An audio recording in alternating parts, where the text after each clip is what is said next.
तो गाइस आज हम लोग पढ़ने वाले हैं chapter 4 working of institution class 9 CBSE का। ये बहुत ही इंटरेस्टिंग चैप्टर है जिसमें आज हम लोग पढ़ेंगे कि जो हमारी कंट्री के लॉज हैं वो कैसे इंप्लीमेंट होते हैं और जो हमारी कंट्री के डिस्प्यूट हैं वो कैसे सॉल्व किए जाते हैं, यानी कि जो हमारी कंट्री के वाद विवाद हैं वो कैसे सॉल्व होते हैं। तो चलिए वीडियो को स्टार्ट करते हैं। Government order on August 13, 1990 government pass an order in which 27% reservation for socially and economically backward classes in civil post service, यानी कि 13 अगस्त को 1990 में गवर्नमेंट ने एक ऑर्डर पास किया जिसमें 27% रिजर्वेशन फिक्स कर दिया गया था एससी बीसी वाले लोगों के लिए। एससी बीसी में वो लोग आते हैं जिनकी सोशल और इकोनॉमिक कंडीशन सही नहीं होती है और वो बैकवर्ड क्लास से बिलोंग करते हैं।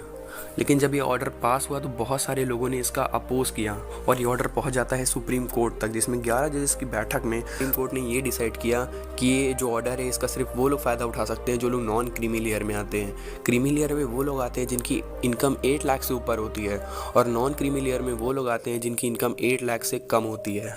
आई होप आपको समझ में आ गया होगा कि जो हमारी कंट्री के डिस्प्यूट हैं वो कैसे सॉल्व होते हैं। तो बढ़ते हैं next topic, need for political institution.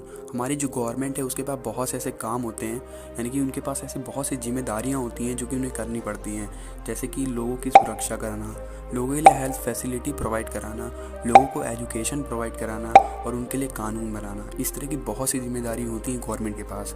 आप खुद ही सोचो कि गवर्नमेंट एक साथ इतने काम कैसे कर सकती है।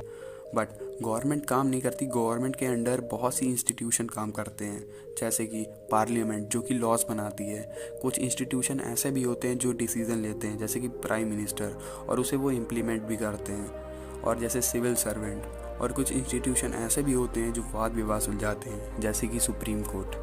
तो सबसे पहले बात करते हैं पार्लियामेंट के बारे में। नेशनल लेवल की सभा होती है जिसे पार्लियामेंट कहते हैं, और इसमें वो लोग बैठते हैं जो देश के अलग अलग जगह से डायरेक्टली और इनडायरेक्टली चुने जाते हैं। और हिंदी में पार्लियामेंट को संसद भी कहते हैं, और जो लोग पार्लियामेंट में बैठते हैं उनको एमपीज कहते हैं, यानी कि member of parliament. Why do we need a parliament? बात करते हैं पार्लियामेंट के बारे में। तो पार्लियामेंट लॉ बना सकती है और एग्जिस्टिंग लॉ में चेंजेस कर सकती है और उसको बदल भी सकती है। और पार्लियामेंट उन पे भी कंट्रोल रखती है जो गवर्नमेंट रन करा रहे हैं, जैसे कि प्राइम मिनिस्टर और काउंसिल ऑफ मिनिस्टर।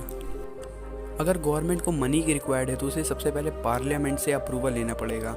अगर पार्लियामेंट अप्रूवल नहीं देता है तो गवर्नमेंट मनी नहीं ले सकती। और पार्लियामेंट एक बहुत बड़ा फोरम है क्योंकि यहाँ पर बहुत से डिबेट और डिस्कशन सॉल्व किए जाते हैं, यानी कि देश भर के जितने भी डिस्कशन है वो यहाँ पे किए जाते हैं और इसको सॉल्व भी किए जाते हैं। अब बात हो गई पार्लियामेंट की, तो बात कर लेते हैं पार्लियामेंट के हाउसेस के बारे में। तो पार्लियामेंट के 2 हाउस होते हैं, पहला लोकसभा और दूसरा राज्यसभा।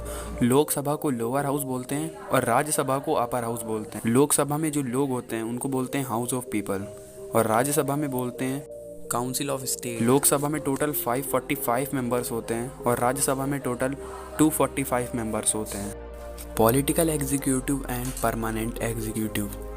पॉलिटिकल एग्जीक्यूटिव में वो लोग आते हैं जो लोग जनता के द्वारा डायरेक्टली चुने जाते हैं, और ये लोग फिक्स नहीं होते हैं क्योंकि अगर अगले चुनाव में अगर किसी और की गवर्नमेंट बन जाती है तो इनको अपनी पोजीशन छोड़नी पड़ जाती है, जैसे कि प्राइम मिनिस्टर और ऑल अदर मिनिस्टर, ये सब पॉलिटिकल एग्जीक्यूटिव में आते हैं।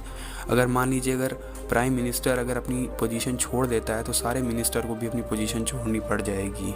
अब बात करते हैं परमानेंट एग्जीक्यूटिव के बारे में। तो परमानेंट एग्जीक्यूटिव में वो लगाते हैं जो लोग परमानेंट होते हैं, जैसे कि आईएएस और आईपीएस, क्योंकि ये लोग अपने खुद के दम पे बने होते हैं और ये लोग परमानेंट होते हैं।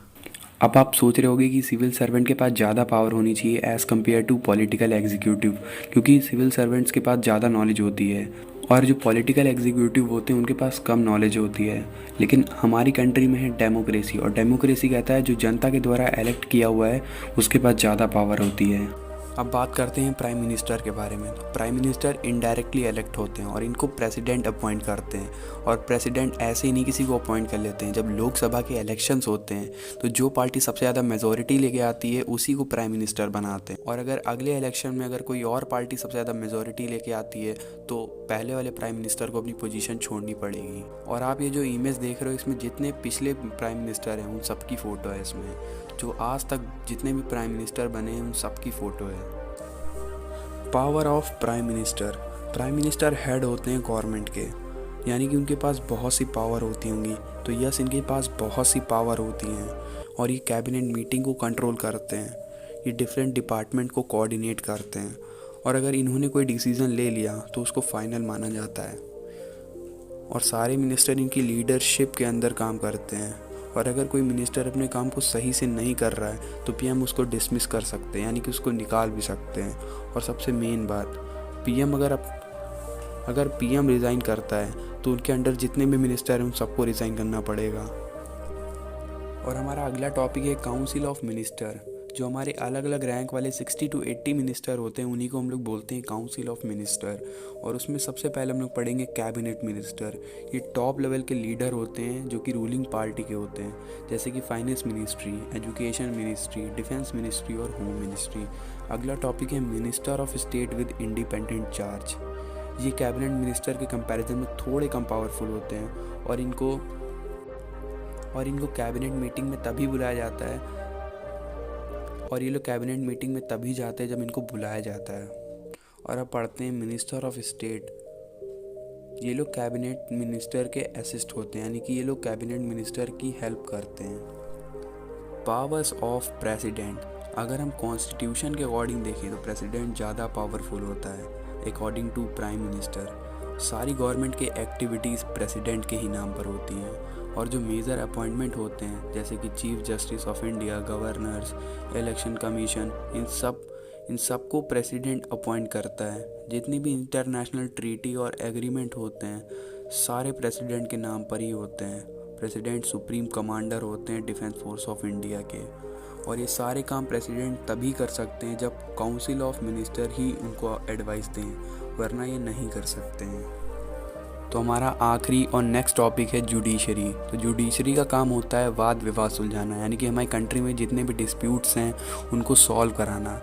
जुडिशरी 3 कोर्ट में बटी हुई है। सबसे पहले सुप्रीम कोर्ट, दूसरा हाई कोर्ट और तीसरा सुप्रीम कोर्ट। नेशनल लेवल की कोर्ट होती है जिसमें देश के बड़े बड़े डिस्प्यूट्स को सॉल्व कराया जाता है, यानी कि देश के बड़े बड़े वाद विवाद को सुलझाया जाता है। बात करते हैं हाई कोर्ट के बारे में। तो हाई कोर्ट स्टेट लेवल का कोर्ट होता है जिसमें स्टेट लेवल के डिस्प्यूट्स को सॉल्व कराया जाता है। अब बात करते हैं डिस्ट्रिक्ट कोर्ट के बारे में। तो डिस्ट्रिक्ट कोर्ट लोकल लेवल का कोर्ट होता है जिसमें लोकल डिस्प्यूट्स को सॉल्व कराया जाता है।